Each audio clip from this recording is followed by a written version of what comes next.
เอาครับผมเพลงนี้เป็นลูกทุ่งอินดี้นะครับเป็นเพลงที่ผมมักครับซื้อเพลงเจ้าอยู่ใสครับผม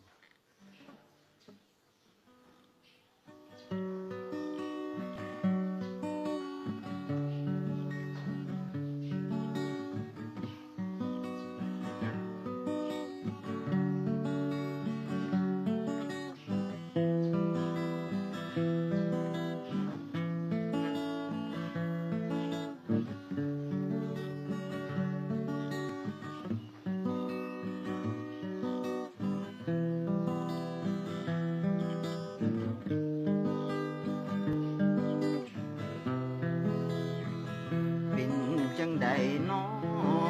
คนดีที่อยู่บ้านเฮาบ่มีข่าวเจ้าหายไปไสก่อนคำเป็นแนวใดบ่คิดฮอดอ้ายเลยบ่อ้ายวอนขอ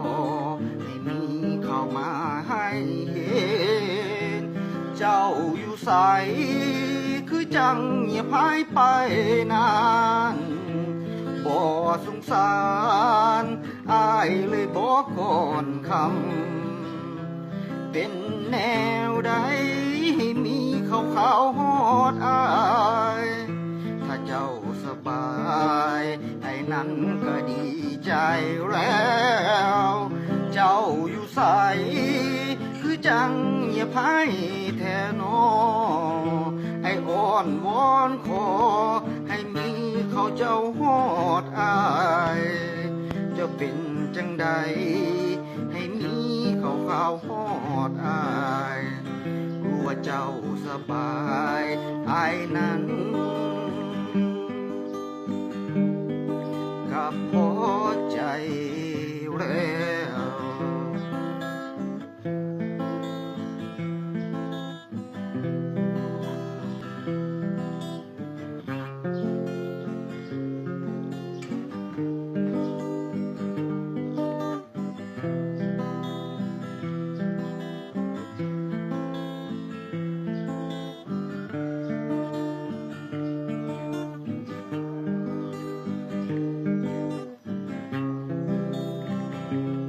เจ้าอยู่ใสคือจังเงียบหายไปนานบ่สงสารอ้ายเลยบอกก่อนคำเป็นแนวใด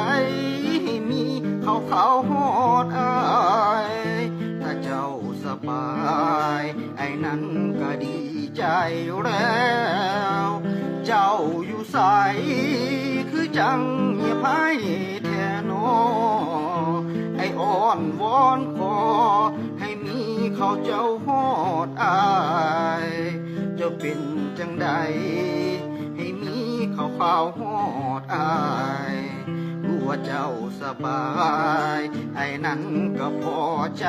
แล้วเจ้าอยู่ใสคือจังเงียบหายไปนานบ่สงสารอ้ายเลยบอกก่อนคำเป็นแนวใดให้มีเขาฮอดอ้ายถ้าเจ้าสบา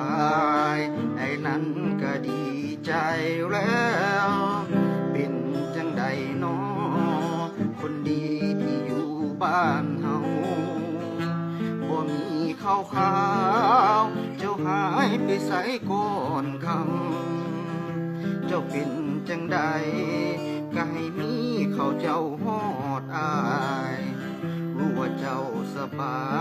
ยไอ้นั้นก็พอใจแล้วรู้ว่าเจ้าสบายไอ้นั้นก็ดีใจแล้วรู้ว่าเจ้าสบายไอ้นั้นสำนีก็พอใจแล้ว